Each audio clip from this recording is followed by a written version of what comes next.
The little girl sat on the hallway floor of the rundown apartment, weak from hunger and a fresh bruise darkening her cheek, abandoned by the voices behind closed doors, clutching a worn photograph of her mother and a cracked, prepaid phone that still smelled faintly of the scarf it used to share a pocket with. Her name was Hannah. She was small enough to disappear into an oversized parka, big enough to know when a door slam meant, "Don't ask." The radiator hissed cold instead of heat. On the other side of the thin wall, a TV laughed at a joke no one in this hallway would ever afford. Snow pressed its face against the stairwell window like a curious stranger, then slid down in shivering streaks. Hannah hadn't meant to send the text. Her thumb, clumsy with tears, had tapped a number that wasn't the one she meant, the number her mother used to call when the migraines got too loud, the one labelled simply Daniel in faded pen on an old slip of paper. Another Daniel must have this number now, a stranger too far away to hear what the walls were saying about her not being wanted, about her costing too much. Her message had been short because she could only afford short. Help. I'm alone. Wrong number? I'm sorry. She didn't expect an answer. The hallway light flickered, went out, and then limped back to life. Hannah tucked her knees to her chest, the photograph tight in her fist, a print taken in a cheap arcade booth, her mother's smile barely holding the world together. She counted to 100 the way her mom taught her when fear chewed on her ribs. On 97, the phone buzzed. "Where are you, kiddo? Are you safe?" "My name's Daniel," her heart stumbled. She typed, with the care of a locksmith. "Apartment 3B. The door sticks. Please don't knock loud. I won't knock. I'll text when I'm outside. I'm bringing someone who's very good at finding people who are hurting." Hannah looked at the photograph again. Her mother wore a paper crown from a birthday cupcake and rested her forehead against Hannah's like a promise. "It's okay to need," her mother had said once, on a night when there was more hunger than soup. "Needing is not the same as asking too much." Footsteps pounded the stairwell, 2 sets, quick and decisive, and Hannah flinched, curling smaller. But the sound didn't stop at her landing. It slowed before it reached the floor, as if whoever climbed the stairs wanted the building to keep its secrets. A sound like the soft clack of nails on tile reached her first, then the breath of a large animal, steady and confident.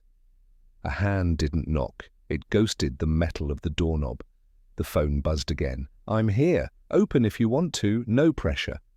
The handle of 3B fought her, as always, but she leaned her shoulder into it and won by an inch.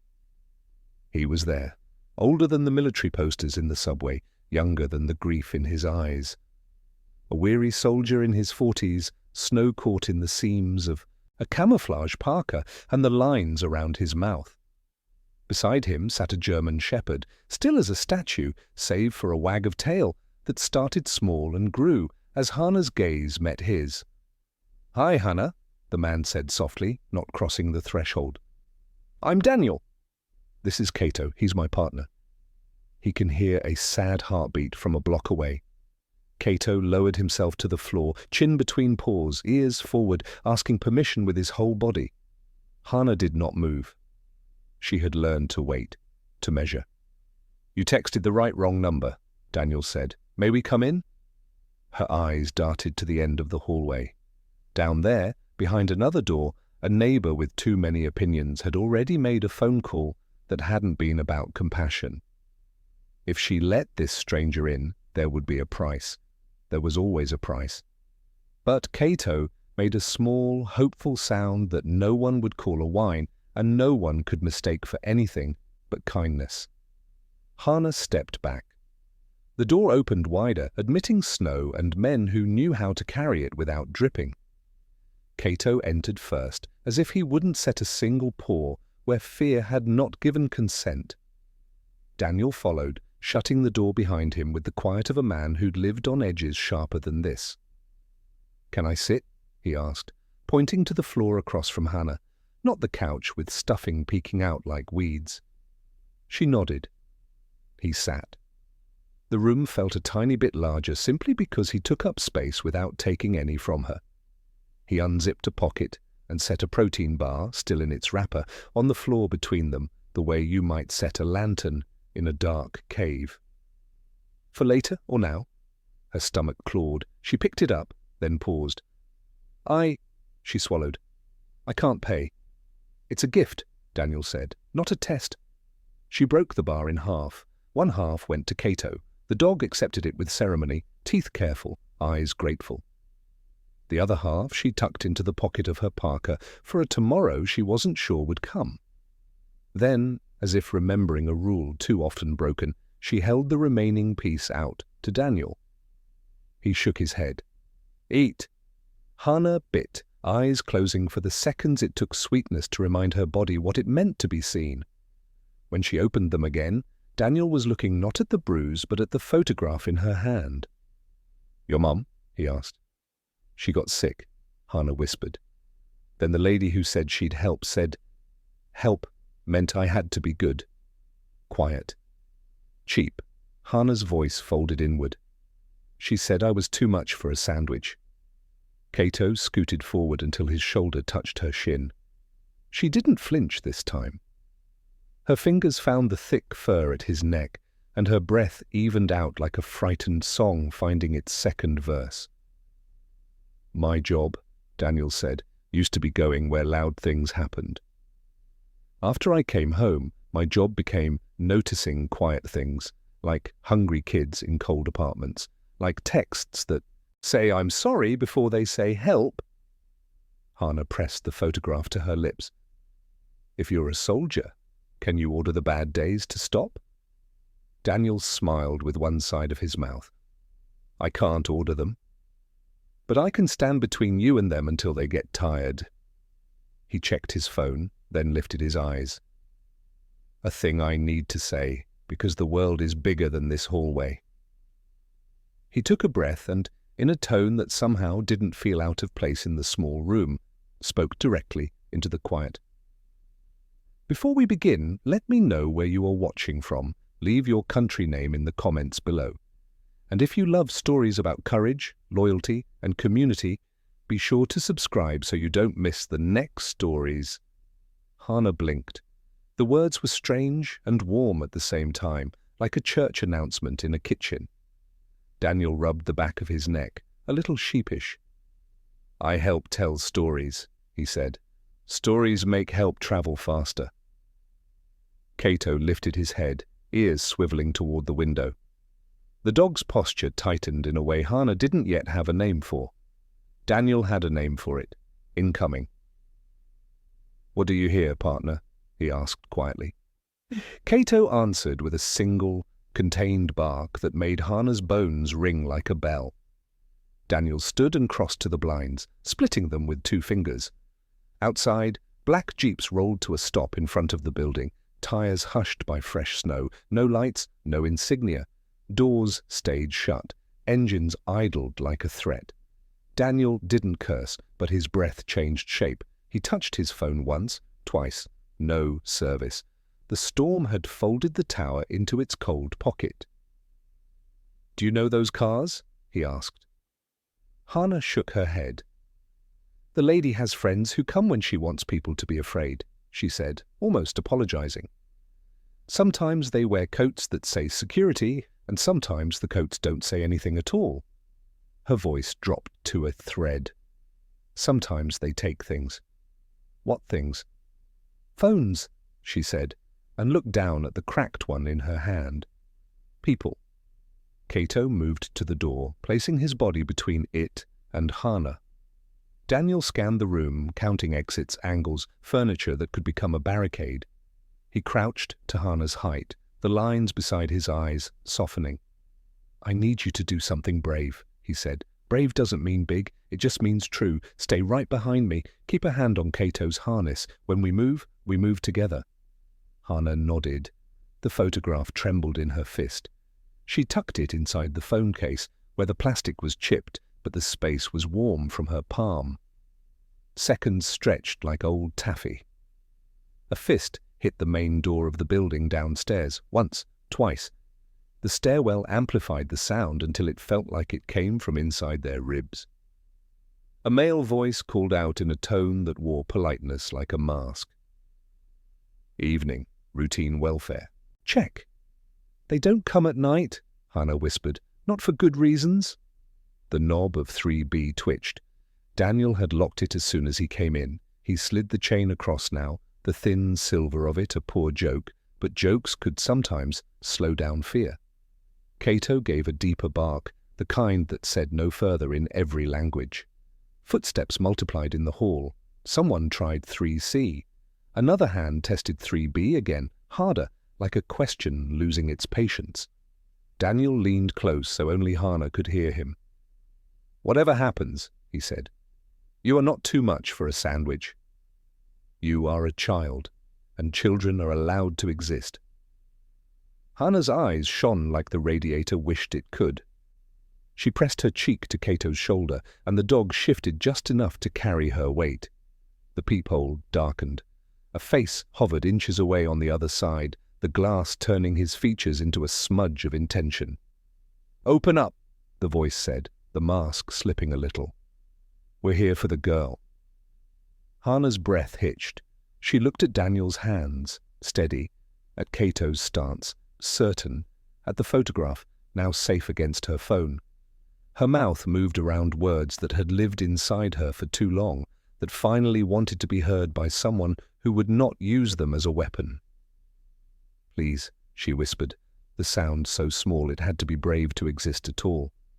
"Don't let them send me back." The chain on the door quivered under a testing shove. The metal links rattled like a fragile clock, counting down. Hannah's hand gripped Cato's harness so tightly her knuckles whitened. The dog remained unshaken, muscles firm, breath steady, a wall of fur and loyalty. Daniel crouched low, his back to the door, eyes darting across the room. He had fought in cities where doors were little more than suggestions. He had seen what happened when faceless men claimed to be authorities. This was the same rhythm, the same theatre. "Stay quiet," he whispered. "They want noise." "We'll give them silence," but silence did not belong to them tonight. A boot struck the door downstairs, louder, sharper, the hallway filled with echo. Someone was moving methodically, trying each apartment. The thud of shoes against wood grew closer. Hannah's apartment would be next. Her voice was barely audible. "They know where I live." Daniel's jaw tightened. "Then we make sure they learn you're not alone." The photograph's secret Hannah tugged the cracked phone closer to her chest, where the photograph rested snug inside the broken case. "My mom told me to keep it safe," she said, trembling. "She said if I ever got scared enough to show it, the right person would know what to do." Daniel extended his hand gently. "May I?" She hesitated, then passed it over. The photo had been folded and unfolded so many times that the edges looked like snowdrifts. Under the fluorescent glare of the apartment, Daniel saw it clearly. A woman smiling bravely despite tired eyes, and a younger man standing beside her in uniform. Not just any uniform, his own unit's insignia. Daniel's breath caught. He recognized the patch on the man's sleeve, the color faded but unmistakable. He wasn't just a soldier. He had been one of Daniel's own. "This man," Daniel pointed, "he was with us." Overseas, his voice faltered. "Your father?" Hannah nodded. "They said he never came back. But Mum, she said sometimes the army forgets things on purpose." Daniel closed his eyes for a beat. Old wounds surfaced like ghosts. He had lost men, too many. Some listed as gone, some swallowed by shadows, some filed away under silence. "You were right to keep this safe," he murmured. "It's not just a picture. It's a trail, the bark that broke the stillness." Cato's ears twitched. His body stiffened. A growl vibrated in his chest, deep, low, primal. The dog moved to the door and pressed his nose against the crack at the bottom. "They're right outside," Daniel whispered. A shadow darkened the peephole again. A man's breath fogged the glass. "Last chance," the voice hissed, stripped now of any pretense of official business. Cato erupted with a bark so sharp, so commanding, it rattled the picture frames on the wall. The men outside cursed. One of them kicked the door, harder this time, but the chain held. For now. Hana jumped at the sound, but her grip on Cato's harness did not loosen. Instead, she pressed her forehead against the dog's neck, drawing strength from the rhythm of his growl. Daniel lifted his phone, trying again for signal. Nothing. Dead air. The storm outside had swallowed every bar, preparing for the breach.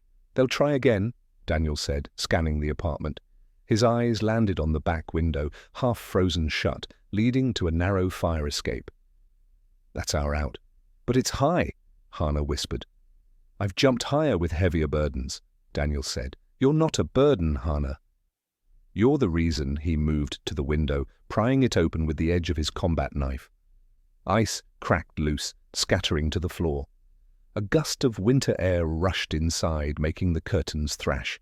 Behind them, the doorframe groaned as another kick landed. Splinters crackled, the chain strained. Daniel grabbed Hana's hand and guided her to the window. "We'll go down the fire escape, move across the alley, then disappear into the storm. They won't risk chasing loud outside." Hana clutched her photograph tighter. "And if they do?" Cato growled again, eyes locked on the door. "Then we let him answer first," Daniel said, motioning to the dog. "And I'll answer second." The heartbreaking whisper. The door shuddered, cracks forming along the frame. The men outside shouted to one another, their boots scuffing in preparation for the final shove. Hana's small voice threaded through the chaos. "Daniel?" "Yes." Her tears reflected the dim light, making her look older and younger at once. "Please don't let them take me back. They said I don't deserve food. They said I don't deserve anything." Daniel crouched, placing both hands on her shoulders. "Look at me. You deserve every good thing, and as long as I'm standing, no one takes you anywhere you don't choose to go." The door buckled, wood cracked. Cato barked again, louder, like thunder, inside four walls. Daniel pulled Hana against his chest, the photograph pinned safely between them, and whispered, "Then it's settled. Tonight, you're not alone." The chain snapped. The door flew inward, and part two ended with black boots crossing the threshold. The door didn't so much open as explode, hinges screaming, chain shearing, wood bowing inward like a wave. The first man through wore a coat without insignia and a face that had forgotten softness. He came in low, arm up to block Cato, but Cato wasn't a guess, he was a decision. The German shepherd launched a streak of muscle and oath, teeth clamping down on the man's forearm. The intruder howled and staggered sideways into the wall, knocking a crooked picture to the floor. "Move!" Daniel barked, already lifting Hana, already pivoting toward the open window where night breathed cold and sharp. Two more men piled into the room. "There!" one shouted, pointing his weapon. Daniel slid behind the couch, using its ruined bulk as a shield. Plaster dust rose like a white ghost. A shot cracked, the couch arm burst stuffing, foam flying. Hana flinched, but she didn't scream. She tucked the photograph deeper into her phone case and buried her face in Daniel's shoulder. Cato held. He released only when Daniel gave the hand signal, a tiny flick of the wrist. The dog bounded backward and wheeled to cover the window, placing his body between Hana and the men as if he'd practiced that exact piece of choreography 1,000 times in dreams. "Back out," Daniel hissed to Hana, voice a calm he built with nails and breath. "Feet first." Hand on the rail. "I'm right behind you." Snow swarmed the fire escape like a flock of winter birds. The metal was glazed with ice. Hana swung her legs out and felt the cold bite through her socks. She reached for the rusted rail, fingers sticking to frozen iron. Daniel set her on the landing, then swung through after her. Cato leapt cleanly, nails ticking once on metal, then finding steady purchase. Behind them, a boot scuffed, another man charging. Daniel slammed the window down with a shout, glass spiderwebbed, then held. It wouldn't for long. "Down," he ordered. "Keep moving, hand over hand." The fire escape was a spine of metal down a brick throat. Their breath made small clouds that broke against the night. Below, the alley stretched like a vein. Dumpsters, a stack of pallets, snow swallowing sound. From the street, more doors thudded shut, the echo of boots on icy pavement mapped by Cato's ears. The dog's head turned left, then right, then back to Daniel. "We're being flanked." They were 3 landings down when the window above splintered outward. Glass tinkled into the snow, a cruel rainfall. A man shouldered through, gun raised, eyes shiny with adrenaline.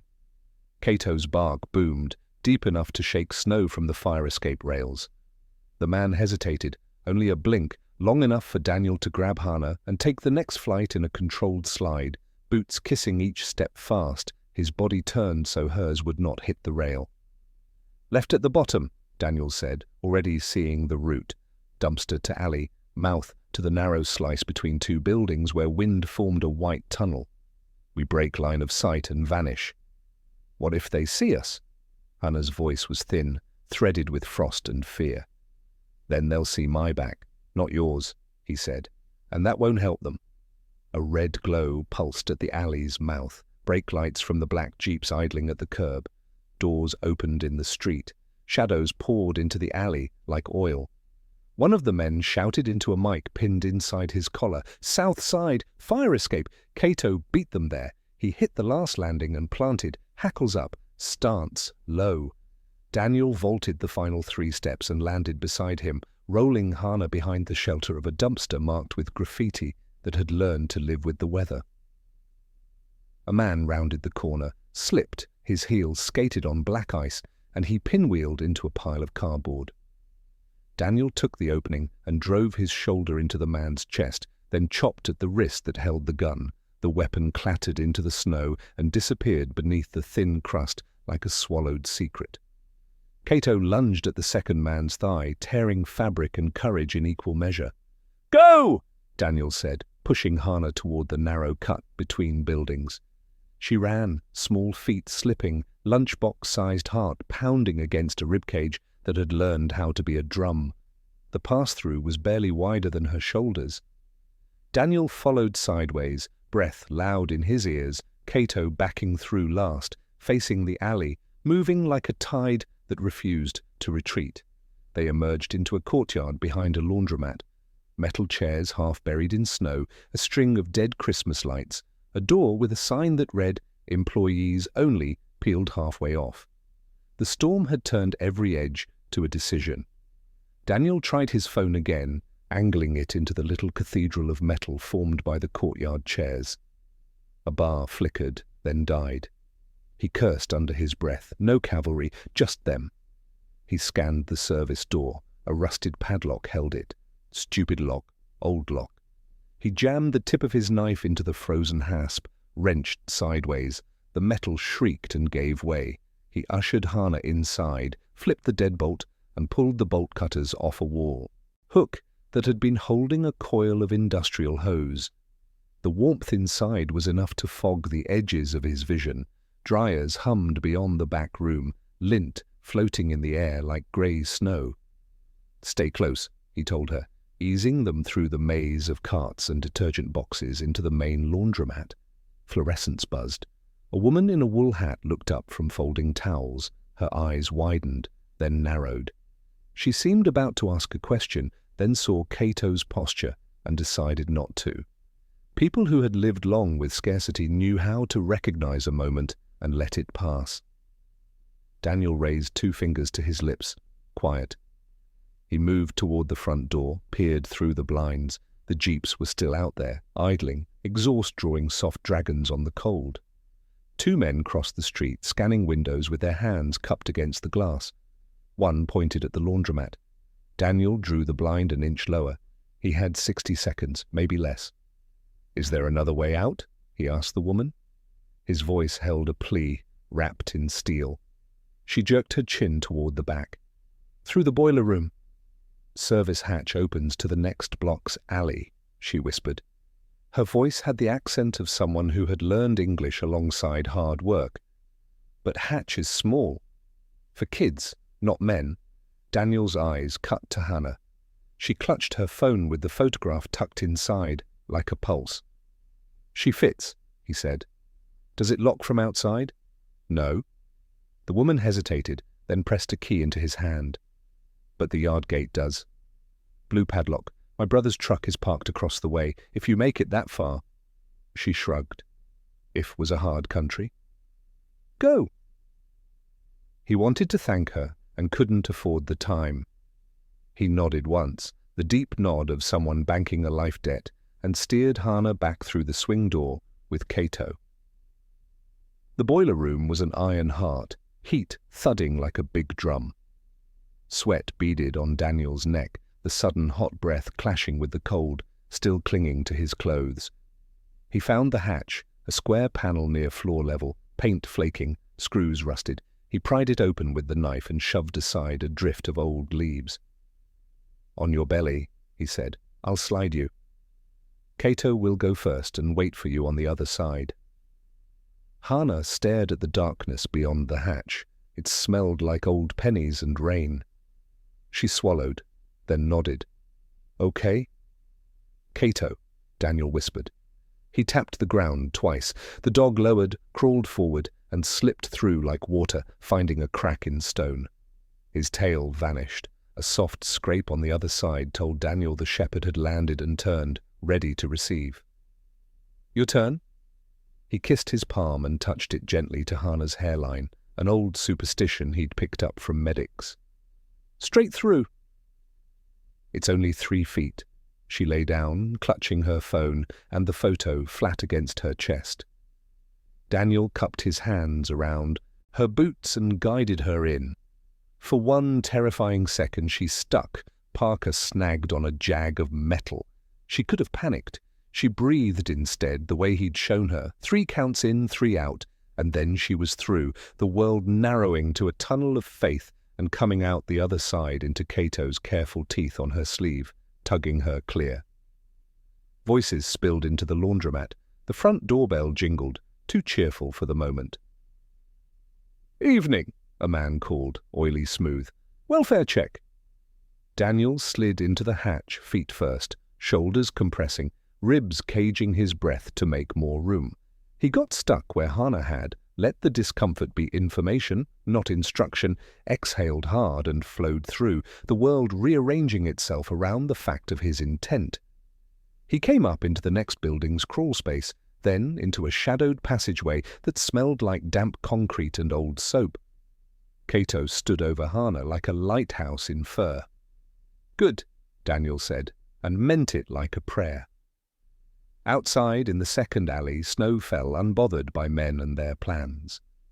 Daniel tested the yard gate, blue padlock, as promised. The key the woman had pressed into his palm, slipped in, turned, opened the world by an inch that felt like a mile. He eased the gate open and scanned the street. The brothers' truck waited under a canopy of snarled tree limbs, a dent in the tailgate, the shape of a generous life. Come on, he said softly. Quick now. They moved, 3 figures stitched together by urgency. Halfway across, Hana stumbled. Daniel caught her, steadied, kept the photograph safe with his other hand as if it were a heartbeat. Kato ranged out, came back, ranged again, never more than 2 strides away. A shout cut the air from the corner. One of the men had spotted movement. There! Daniel lifted Hana, sprinted the last few yards, yanked the truck door. Unlocked. Blessed the brother with a trusting heart. He shoved Hana and Kato inside, slid behind the wheel, and reached instinctively for a visor. A spare key fell into his lap, the kind of miracle you only got in neighborhoods where people took care of each other because nobody else would. The engine coughed, then caught. Tires spun, found grip. A figure ran into the lane ahead, raising a hand like a badge. Daniel swerved around him, the truck fishtailing, snow hissing under tires. In the rear view, black Jeep scrambled, brake lights flaring. The street narrowed into a white tunnel, then opened to an avenue lined with shuttered shops and sleeping windows. Hana pressed both hands to the dashboard to steady herself. Where are we going? Somewhere the storm loves, Daniel said, scanning for cameras, for cruisers, for anything that would turn hope into a checkpoint.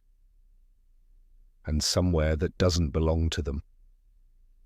Kato sat half-turned in the passenger seat, body blocking Hana's from the door, eyes on the rear glass. He gave a single, low chuff. They're behind us, but far.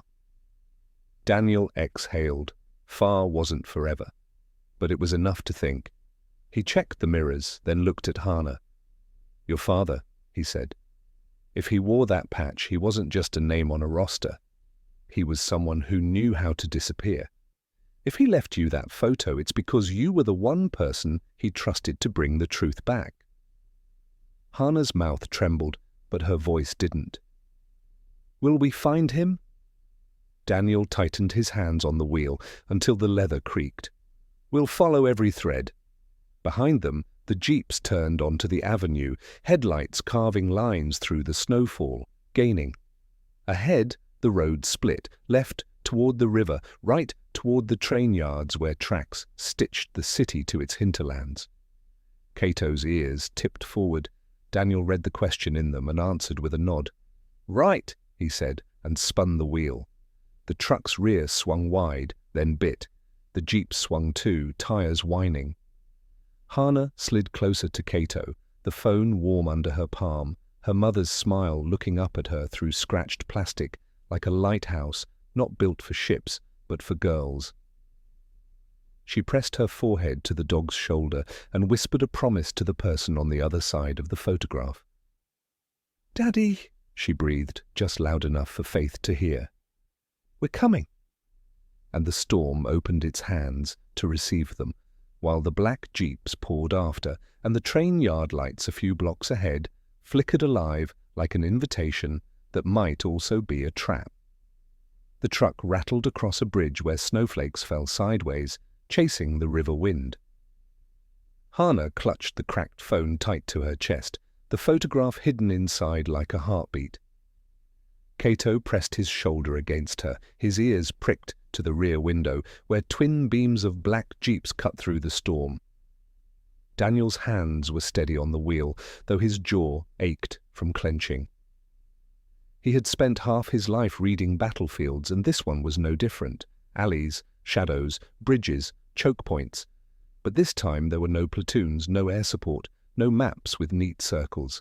Just one child, one dog, and a soldier who had seen too many endings. "They won't stop," he muttered. Hana's voice cracked. "Why me? Why do they want me?" Daniel flicked his eyes toward her, softening. "Because of what you carry. Not just the picture, the proof. Your father knew something worth silencing." Her hands shook. "Then, if they take me, it all ends," Kato growled low, answering for him. Daniel forced his voice calm. "That's why they won't take you." The train yards glow. Ahead, skeletal cranes loomed over the frozen train yard. Floodlights lit patches of ground while the rest dissolved into shadow. Freight trains idled like long, iron beasts, their breath steaming into the night. Daniel swung the truck hard into the service entrance, tires shrieking on ice. The jeeps followed, engines snarling. "Kato!" Daniel barked. The dog leapt from the seat, bracing against the dash, reading every motion as if his soul were tied to Daniel's hands. "Out!" Daniel ordered. The truck slid to a halt behind a line of freight cars. Doors slammed as boots hit snow. Voices shouted. Daniel shoved the truck into gear again, let it lurch forward a few yards, then killed the lights and engine. "In the car!" one of the men yelled. Black shapes poured toward the truck. But Daniel, Hana, and Kato were already ghosts, slipping between two freight cars, snow swallowing their footprints as fast as they made them. Among the iron giants, the train yard was a labyrinth of steel and shadow. Hana pressed close to Daniel's side, her breath fast, ragged clouds against the dark. Kato moved point, head low, tail stiff, a compass with teeth. "Where are we going?" Hana whispered. "Anywhere they aren't," Daniel said. He scanned the tracks, then caught sight of a boxcar with its sliding door half open. A ladder hung near the wheel assembly, icy but climbable. He crouched. "Hana, listen." "We get inside, we buy time. Just time. That's all we need." Her lips trembled. "But if they find us, then Kato and I hold the line," Daniel said firmly. "And you keep moving." Her eyes glistened. Don't leave me. He touched her shoulder, brief but fierce. Not unless I have to die doing it. The climb. He boosted her first, lifting her small frame toward the ladder. She scrambled, slipped once, then found the next rung. Cato followed by leaping clean onto the lower platform, claws scraping metal, balance perfect. Daniel hauled himself up last, muscles burning, the memories of desert deployments heavier than his pack had ever been. They slid inside, pulling the door until only a crack of night remained. The boxcar was empty except for straw that smelled of dust and time. Hannah huddled into a corner, knees to chest, photograph safe against her ribs. Cato lay across the opening, a wall of fur and vigilance. Daniel crouched, watching through the slit. Men with flashlights swept the yard, beams slicing through snow. One passed within feet of their car. Cato didn't move, only let a rumble curl in his throat like thunder, promising to arrive later. The revelation. Daniel sat back on his heels and unwrapped the coded paper again, the numbers etched in his mind now. He traced them with his thumb. 12/1945/7B/46-09/2. Hannah leaned close, whispering, "Do you know what it means?" Daniel's voice was low. "Part of it's a date, December 19th, 1945. Old intelligence code format. The rest..." He tapped the paper. "Looks like coordinates, maybe a meeting point. Maybe where your father vanished." Her small hand found his sleeve. "Then he left it for me." Daniel's throat tightened. "He left it for whoever could be trusted. And that's you the chase narrows." Boots crunched outside. A flashlight beam flared through the crack. Daniel held his breath. Cato's hackles rose, but he didn't bark. He knew this was a moment for silence, not warning. The beam lingered, then passed. Voices argued in the distance. A radio crackled. "Not here." Spread out, Daniel exhaled slowly. Hannah whispered, "How long until they stop looking?" He shook his head. "Men like that don't stop. They just circle wider." Her lip quivered. She pulled the photograph out and traced her father's smile with her finger. Then she whispered, so soft it seemed the straw itself leaned closer to listen. "Daddy, please don't be gone." Daniel closed his eyes, one hand on Cato's back, the other near his rifle. The black jeeps revved again, engines circling like wolves, and the night stretched tight, promising either deliverance or blood. The boxcar breathed around them, old wood and iron flexing with every gust, straw whispering as the wind found seams. Daniel kept one eye on the slit of night, and the other on Hannah's face. Cato lay crosswise at the door, like a living barricade, chin on his paws, eyes bright and awake. From somewhere down the yard came the crackle of a radio and the crisp syllables of men used to being obeyed. "Sweep lanes 6 through 9. Check every open car. Confirm the target is a juvenile female." Tires hissed on packed snow. Flashlights stuttered across the flanks of the iron giants. Hannah's breath fogged in quick bursts. "If they find us in here..." "They won't find you," Daniel said. He didn't add, "They might find me." He traced the code again with his thumb. 12/1945, 7B46-09. What if it means he's gone? The last word was barely a sound. Daniel turned the paper so she could see his certainty as much as the ink. "Men don't leave maps to tombstones, Hannah. They leave maps to doorways." Cato's head came up, ears pricking. A beam of light slid over the crack. This time it stopped. Dust in the air glowed like a constellation trapped between worlds.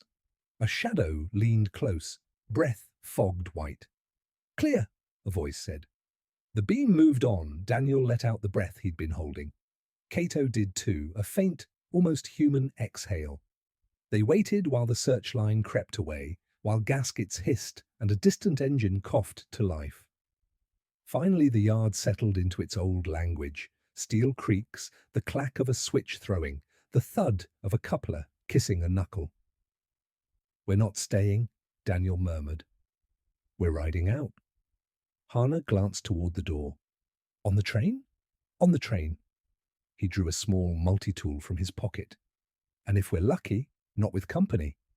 He eased the door wider by 2 inches, peered out.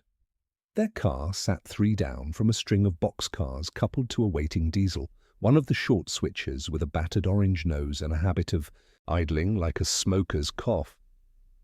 A yardman in a heavy parka trudged past, breath fogging. He banged a stick against a wheel, listening to the ring. Daniel filed him under civilian, uninvolved, don't spook. He thumbed a text into his phone again, futile, but the muscle memory of calling for help calmed a part of him that still listened for a squad leader's voice. "Okay," he said, "here's the plan.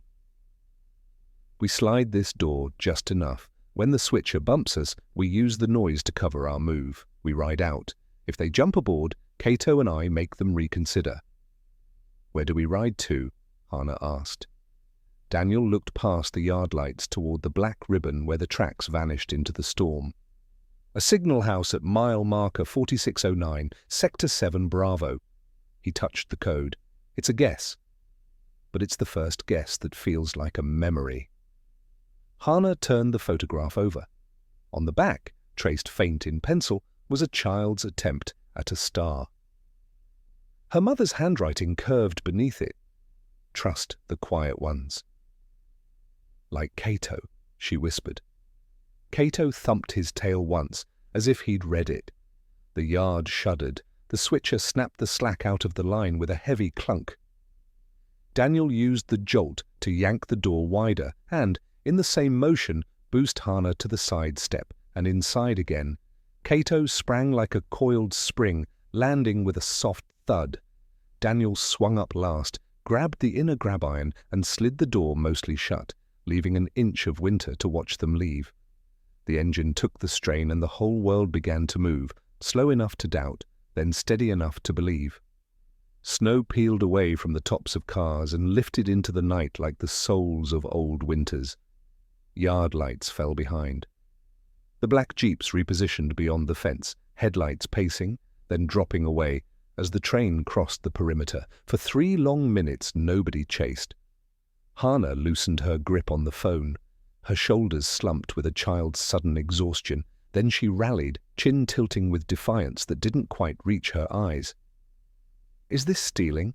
she asked, blinking up at him. "It's borrowing velocity," Daniel said, and it drew the smallest smile out of her. "And we'll pay it back in decency." He used the glow of his screen to study the paper. The numbers didn't just look like coordinates. They felt like rails on a map he'd once memorized in a tent with bad coffee and better men. 7 Bravo could be a subdivision designation. 4609 might be a milepost near a junction. 2 could mean the second spur, a rendezvous point of last resort. "Your father knew trains," he said. He left the clue in a language that moves. Cato's ears twitched again. He stood, put his paws gently on Hannah's knee, and stared through the crack. Daniel crouched beside him and looked too. 2 faint stars drifted low behind them, bobbing in rhythm with their own sway. Not stars, headlamps, ATVs or high-rail trucks moving on the service road parallel to the tracks, lights muffled by snow. "They found a way to follow," Daniel said. He pulled the door shut to a sliver, letting only enough night in to keep his eyes honest. "They'll try to board when we slow for the outer signal." As if on cue, the horn blew a long, mournful note, and the train's speed bled down. Ahead, the signal bridge threw a red eye into the storm. Brake shoes squealed, the couplers groaned. "On me," Daniel said. He moved Hannah and Cato deeper into the boxcar, behind a stack of strapped pallets. He dragged an old tarp over the opening like a curtain and wedged a broken pallet slat at an angle, a small geometry of cover. "If they pry the door, stay quiet. Cato will block and I'll handle Hannah's hand," found Cato's harness. "What if you get hurt?" "Then I'll do it quietly." He touched her photo through the phone case. "And you'll keep the map moving." The train thunked as the engineer feathered the throttle. A new sound joined the winter, rubber on ballast, feet skidding, the scuff and scrape of someone climbing a ladder in a hurry. Cato rumbled. Daniel lifted a finger. "Wait!" Metal shrieked. A bar levered at the door. Snow dust spilled inward as the first inch gaped. A gloved hand curled around the edge. Cato launched. He didn't bite yet. He slammed his shoulder into the door with a violence that turned the bar into a wish. The hand vanished. A curse tore away into the wind. Daniel hammered the steel with the heel of his palm and shouted into the crack, his voice cold enough to cut. "She's not yours!" Another pry, this one higher. Daniel jerked the door back an inch and drove the muzzle of his pistol through, not to fire, to press into knuckles. Bone met steel. The man yelped and let go. The train rolled through the signal. Speed came back like a decision. The headlamps behind fell away, then closed again as whoever followed hit the throttle. "Persistent," Daniel muttered. A new light washed the car, a pale cone sweeping from above. He tasted adrenaline. It was copper and old smoke. "Helicopter," he said. Hana's eyes went wider than fear itself. "Like in movies?" "Worse," he said, "because this one doesn't cut to credits." The searchlight stabbed the side of their car and slid along the seam. Daniel swore under his breath and pulled the door tight. They were a lit secret now, a beacon on rails. The rotor beat thumped through his ribs. "Is there a roof hatch?" Hana whispered. He glanced up. Some older cars had them. This one didn't. "We stay inside." Something clanged along the side. Magnetic clamps, number, boot spikes on ladder rungs. Men were moving from car to car, timing their leaps to the sway. Daniel crawled to the opposite wall and pressed his ear to the wood. The rhythm of footfalls on the roof was unmistakable. 2 sets, maybe 3, coming their way. He scanned the floor. In one corner, a brake wheel shaft protruded through a housing, a manual setting for the handbrake that would lock this car's axle if cranked. An ugly idea arrived. He hooked his fingers through the wheel and glanced at Hana. "When I say brace, you hold tight to Cato and you keep your head down." "Why?" she asked. "Because we're about to argue with physics." Footfalls paused above them. A crowbar chewed at the door again, closer to the latch this time. Daniel wrapped his left hand in his scarf, grabbed the brake wheel with both hands, and twisted hard. Rust screamed. The car lurched as one axle bit against the shoes. Slack yanked tight down the line. The coupler banged, then, blessedly, unhooked with a cough of released steel. Their boxcar pitched backward as the rest of the train rolled on. For an instant, weightlessness lifted them. Hana squeaked and clamped onto Cato. The shepherd threw his body over her and dug his nails into the floorboards. Behind, the headlamps closed too fast. Whoever followed hadn't expected a loose car to drop into their lap. Daniel yanked the brake back 2 notches to keep the car crawling instead of skating. Wood shuddered, iron complained, snow hissed around the skids. Above, someone yelled as his footing betrayed him. A thud, a slide, the frantic scrabble of gloves on iced steel. Then silence. "Hurt or gone," Daniel said, not unkindly. The helicopter light swung wide, searching for the piece that had slipped the line. It found them again, of course it did, painting the boxcar with a white glare that flattened every shadow. "Can we hide?" Hana asked, voice trembling. "Not from the sky?" He checked the slit.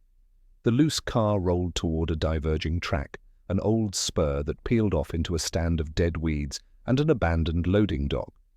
The switch lay half buried in snow. If the points were aligned, they'd drift onto it. If not, they'd ram the frog and pray. Cato whined, just once. Not fear, a question. "Trust," Daniel told him. He raised his voice, speaking to the storm, to the past, to a man in a photograph. "If you left us a map, leave us a hand." The wheels hit the switch. The car shivered and slid onto the spur. Daniel let out a breath that fogged into a grateful curse. Their speed bled away as the grade rose slightly. The helicopter overshot, then banked and came about. The headlamps on the service road hesitated. The trucks would need to detour to reach the spur. Ahead, the loading dock loomed, corrugated wall, roll-up door, a faded logo that read Raven and Sons, cold storage beneath a family of icicles. Daniel spun the brake wheel the last few turns. The car squealed and crawled to a stop, with its open side facing the dock. 10 feet of empty, snow-slick gap yawned between. Hannah peered over the pallet stack. "It's far." "For me," Daniel said, "it's Tuesday." He stripped off his parka, knotted one sleeve into a rope, and tied the other to a cargo strap. He tested the line with his weight, then looped it around the door hardware. "For you, it's a swing." Cato goes first. Outside, the helicopter's light found them again, tremoring across the siding. Voices carried on the wind, ugly with frustration, boots hammered toward the spur. Daniel crouched to Hannah's height. "Arms around my neck when it's your turn. Look at me, not the ground. Count my breaths." She nodded, the brave kind that hurts. He kissed his fingertips and pressed them to the phone case, to the faint, smiling faces trapped beneath scratched plastic. "Hold his eyes in your pocket," he said. "Put courage in the other." "Cato," he whispered. The shepherd didn't wait for a second cue. He took the line in his teeth, backed up, and then leapt cleanly, landing on the dock with a skitter and a shake. He dropped the makeshift rope and turned, tail high, stance ready. Send her. Daniel lifted Hannah, felt how small she was and how heavy a small life becomes when the world wants to break it. He swung her out. For a moment she hung over the white like a question. Then Cato's teeth found the fabric and heaved. Daniel hauled on his end, and she slid across, boots reaching for the dock. Cato caught her sleeve again and tugged her up and in. She rolled, breathless, then scrambled to her knees with a laugh that sounded like a sob, spilling the wrong way. "Your turn," she said, too quickly, because fear likes to pretend it's brave if it can get the last word. Daniel didn't argue. He grabbed the line, took 2 steps back, and leapt as the helicopter's beam burned a hole in the snow around him. He hit the dock hard, shoulder first, rolled, came up in a crouch, and yanked the line free just as a man's hand shot for it from the car. The man cursed and slipped, nearly dropping into the gap. "Inside," Daniel said. The roll-up door was half rust, half stubborn. He jammed his knife into the seam and put his weight into it. Metal groaned like an old promise. The door rose a foot. Cato flattened himself and wriggled under. Hannah went next, belly to concrete, pushing her phone ahead like a relic. Daniel ducked, dragged them both by their coats, and hauled the door down behind them until only an inch of night peered in. Footsteps thundered onto the dock. Knuckles hammered the steel. Someone hooked a pry bar and wrenched. The door shivered, then held. Inside, the cold storage smelled like old Freon and older secrets. Racks stretched into blue darkness. Frost rimed the air like lace. On the far wall, painted years ago by a hand that knew rail yards, a stenciled map listed spurs and mileposts. Daniel's breath caught. His flashlight swept across the faded legend until it stopped on a string of numbers.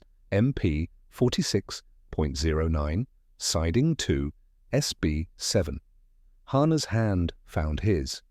"What does it mean?" "It means your father's handwriting spoke this place into being," Daniel said, voice rough. He looked down at her, then at Cato, who stood with one paw lifted, listening through the door to the men outside. "And it means the next door is close," Metal screamed. The pry bar bit deeper. Snow blew through the inch of gap like thrown salt. The helicopter's beam skated across the slit and found the shape of Daniel's boot. "Back," he told Hannah, moving her behind a stack of pallets. "Heads down." Cato backed with her, then came forward again to stand shoulder to knee with Daniel, eyes on the crack, teeth just showing. "On my mark," Daniel whispered. "We move." The door groaned again. The bar popped, and the cold storage filled with the taste of the storm and the certainty of men who believed no door could keep them from what they wanted. The door groaned as the pry bar shrieked against rusted steel, a scream of metal that echoed in the cavernous cold storage. Snowflakes swirled through the widening gap, whipped by rotor wash above. Boots scuffed against the dock outside, men barking orders with the confidence of hunters who thought their prey was cornered. Daniel's hand closed over Cato's harness, steadying the shepherd's trembling anticipation. The dog wanted to leap, fangs first, but Daniel whispered low, a soldier's command disguised as prayer. "Wait." Hana crouched behind a stack of frostbitten pallets, phone pressed flat to her chest, the photograph inside warming against her ribs as if the paper itself had a pulse. She whispered, half to herself, half to the ghosts listening in the frozen dark. "Daddy, keep us hidden." The door shuddered one last time, then buckled. Cold storage air rushed outward, colliding with the night storm in a battle of breath. The pry bar clanged to the floor as the intruders surged inside, flashlights cutting spears of white through the frost. "Spread out!" one barked. "She's here." Find her, the trap within. Daniel had already clocked the room. Rows of steel shelving, old boxes sealed with tape turned brittle, crates that might once have held frozen goods but now crumbled in neglect. Above, catwalks lined the walls like forgotten scaffolds. He pressed 2 fingers to Cato's shoulder and gestured left. The dog slinked into shadow, circling wide, his coat disappearing into frost and darkness until only the faint glint of his eyes betrayed him. Daniel slipped right, hugging the wall, moving silent as he had in alleyways overseas where each corner had promised death. He counted the flashlights, 3 beams, sweeping in arcs too fast for discipline. Hired guns, not trained soldiers. That was something. 1 beam swept too near Hana's pallet stack. Her breath caught. Daniel's chest clenched, but Cato saved the moment. With a low growl that rumbled like thunder rolling over mountains, the shepherd darted from the shadows, snapping at the nearest man's calf. The flashlight flew, clattering across the concrete. "Dog!" the man screamed, spinning wildly, his boot connected with air. Cato danced back, jaws flashing again, herding the man away from Hana like a wolf defending his own cub. Shots cracked, wild, panicked, bullets shattered frost from metal beams, sharp splinters raining down like glass. Smoke and signals. Daniel used the chaos. He lunged from his cover, striking the second intruder square in the ribs. They crashed into a stack of old crates, cardboard burst, releasing clouds of powdered frost. The man wheezed, gun clattering from his grip. Daniel wrenched it away, slammed an elbow down and rolled clear. He grabbed a rusted fire extinguisher from the wall, yanked the pin, and squeezed. A plume of white smoke hissed into the cold air, doubling the fog, choking vision. The flashlights became useless halos in a snowstorm of man-made frost. "Regroup!" someone shouted, but the words cracked into panic.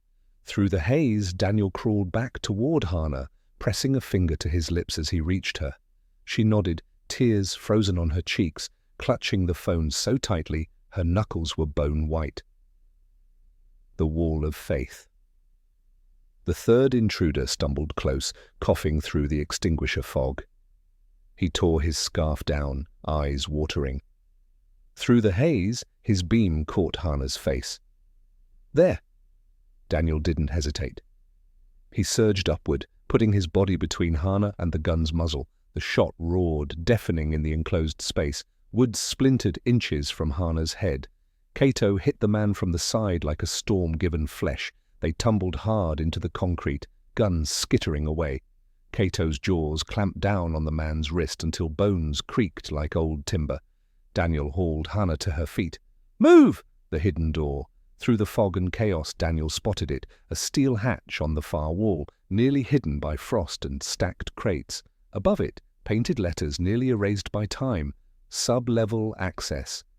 Mile marker 46-09, siding 2, he whispered, the code unraveling in his head. He left us a way through.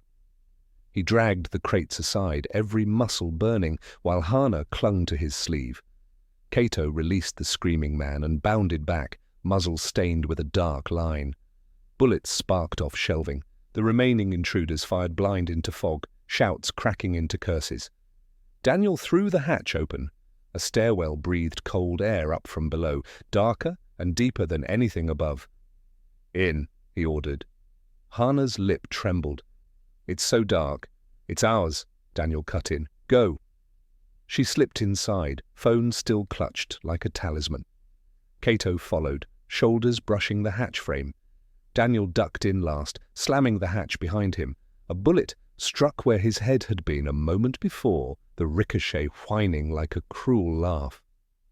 Descent into secrets. The stairwell was narrow, steep, concrete walls sweating frost. Their footsteps echoed down into blackness. Daniel's flashlight beam carved a trembling tunnel through the dark. "What is this place?" Hannah whispered. Daniel swept the light across the wall.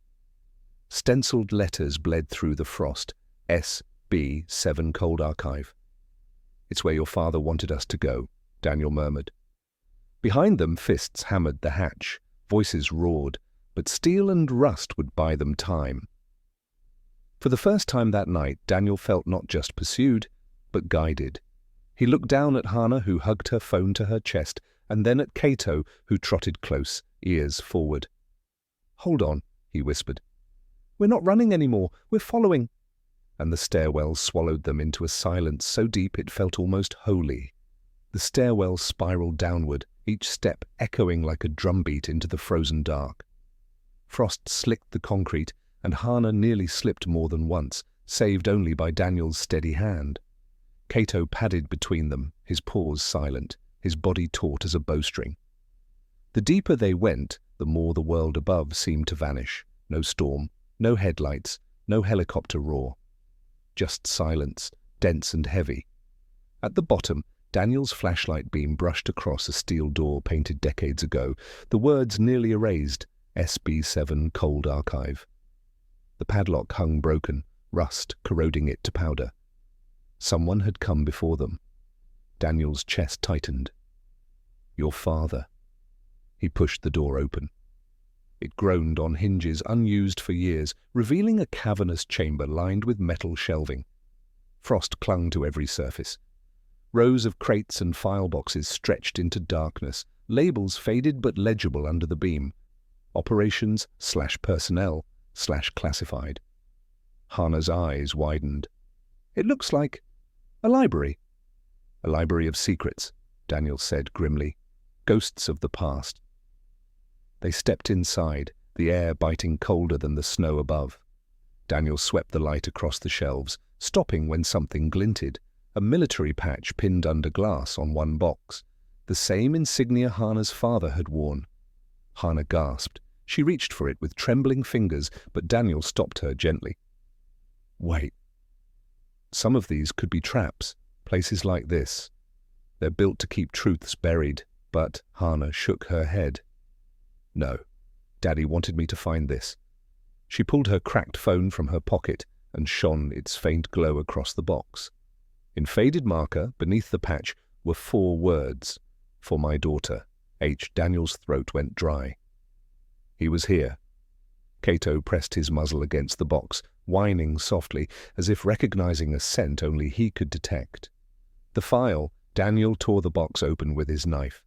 Inside lay folders, papers, and a sealed envelope addressed in a hand that trembled but held its shape. To Hannah. Hannah froze.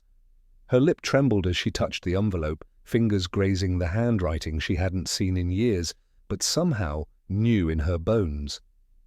She clutched it to her chest, tears spilling silently. "Read it," Daniel urged softly. With shaking hands, she tore it open. The letter inside was short, written in a soldier's brevity. "My Hannah, if you found this, then I could not come home.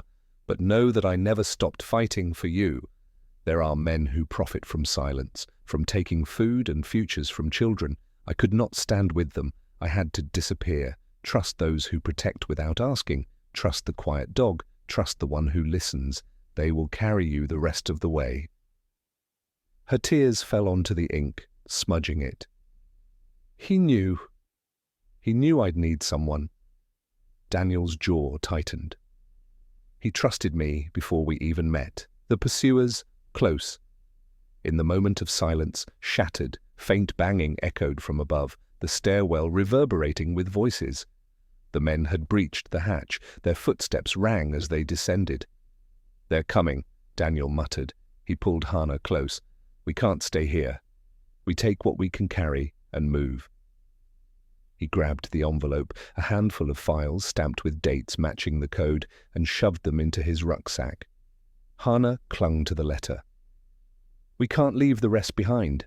Daniel met her eyes. We don't need all of it. Just enough to prove the truth, Cato growled, ears swiveling toward the stairwell. The sound of boots was clearer now, closer, the back passage. Daniel swept his light along the walls until it found a maintenance hatch half buried in frost. A small sign above it read, Service Tunnel Arrow River Access. That's our way out, he whispered. He crouched to Hannah's level. It'll be tight, cold, and dark, but it leads to water. From there, we find cover. Her hands shook, but she nodded. I trust you. Cato pressed against her side, his steady warmth a shield against the chill. Daniel wrenched the hatch open. A blast of icy air rushed out, smelling of damp stone and river silt. The tunnel sloped downward into blackness. Behind them, the stairwell door clanged open. Voices barked. Go! Daniel ordered. Hannah crawled into the tunnel, Cato wriggling after her, his body nearly filling the width. Daniel slid in last, pulling the hatch closed behind them just as a flashlight beam swept across the archive chamber. The river. The tunnel narrowed, slick with ice, water dripping from pipes overhead. They crawled on hands and knees, every scrape echoing like thunder. At last, they spilled out onto a ledge overlooking the frozen river. The ice groaned with the current beneath, moonlight painting it silver. Hannah gasped in the frigid air. We made it. Daniel scanned the riverbank. The black jeeps idled on the far shore, their headlights sweeping. The helicopter circled overhead, its spotlight carving white scars in the night.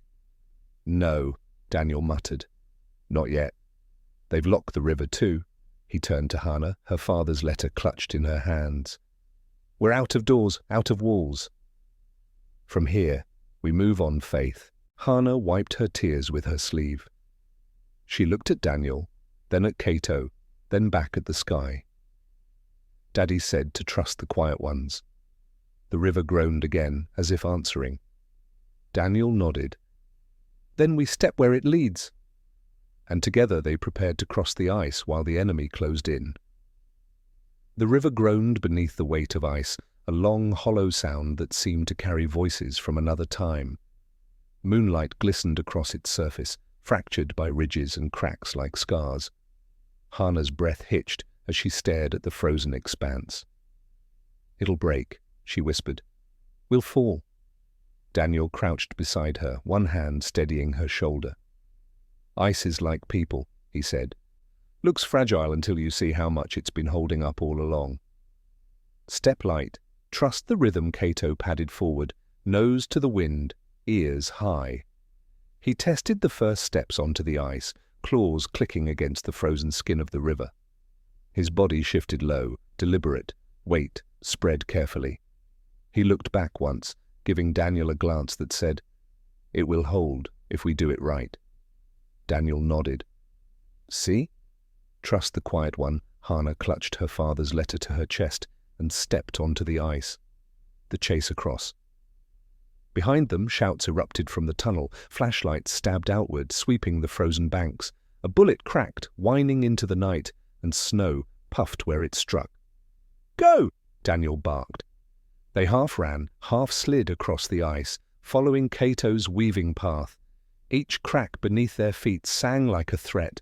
The river carried them forward, the current pressing under the frozen skin. Another shot rang out. A flashlight beam tracked them. Hannah stumbled, knees striking hard. The letter nearly slipped from her hands, but Daniel scooped her up in one motion, tucking her against his chest. Hold on, he growled, and ran harder. Cato darted ahead, barking once, sharp, drawing fire. Bullets sparked harmlessly against ice far from Hannah. The dog's feint bought them precious seconds. The break. Halfway across, the river betrayed them. A sharp crack split the night, then another. The ice beneath Daniel's boot fractured, a spiderweb opening into a black mouth. Water surged through. Hannah screamed. Daniel shoved her toward the solid sheet where Cato stood, barking frantically. The ice beneath Daniel gave way, swallowing his leg up to the thigh in freezing current. The shock stabbed like knives. "Daniel!" Hannah cried, reaching back. "Don't stop!" he roared, voice raw. "Go with Cato!" But she didn't move. She clutched the letter tighter and reached her small hand for his. "You said you wouldn't leave me!" Her words speared through him harder than the cold. With a grunt, Daniel hauled himself forward, muscles tearing fire through his body. The ice cracked wider, but then Cato was there, clamping his teeth onto Daniel's sleeve and pulling with all the force of loyalty. Together, child, soldier, dog, they dragged free. Daniel collapsed onto firmer ice, chest heaving, water freezing instantly on his uniform. The far shore. They stumbled onto the far bank just as headlights flared from the jeeps. Men shouted, pointing rifles. The helicopter's beams swung back, locking onto them like judgment. Daniel stood tall, placing himself between Hannah and the lights. He raised his pistol, half frozen, low on rounds, but steady. "Not one more step," he muttered, mostly to himself, mostly to the ghosts of brothers he'd lost. Then, as if the storm itself chose sides, clouds shifted. The moon broke through in a brilliance that turned the river into silver fire. The glare blinded the men across the way, their beams scattering in confusion. The helicopter swung wide, buffeted by sudden wind. Hannah clutched Daniel's arm, eyes wide. "It's like a miracle." Daniel swallowed hard. "Or a promise kept." The escape. Through the glare, Daniel spotted movement. A small boat half buried in snow near the reeds, forgotten by whoever once fished this frozen river. He dashed for it, hauling Hannah inside, Cato leaping in after with a spray of frost. Daniel grabbed the oar, frozen to its seat, and heaved them onto the ice, then into the current where the water ran free. The river took them, carrying them away from the beams, the shouts, the bullets that now fell short. The black jeeps shrank into distance. The helicopter turned circles, searching, then peeled off, unwilling to risk the storm's fury. For the first time, silence returned, not empty, but whole, building the future. Hannah rested her head against Daniel's shoulder, her father's letter still clutched safe in her hands. Cato leaned against her side, his steady warmth thawing the fear still clinging to her bones. She whispered, her voice breaking, but certain. "They said I didn't deserve food, didn't deserve anything. But Daddy thought I deserved everything." Daniel's throat tightened. He was right. "And now we'll prove it." She looked up at him, eyes shining with a fragile hope. "Will you stay?" Daniel glanced at Cato, who pressed his head into Hannah's lap, already answering for both of them. Then Daniel gave a faint smile, tired but unbroken. "I'll stay until you don't need me anymore," he said. "And maybe even then." Epilogue, a whisper of faith. The boat drifted downriver, carried by the current, carried by faith. Hannah clutched the letter to her chest one last time, whispering through her tears. "Daddy, we're coming. And we're not alone."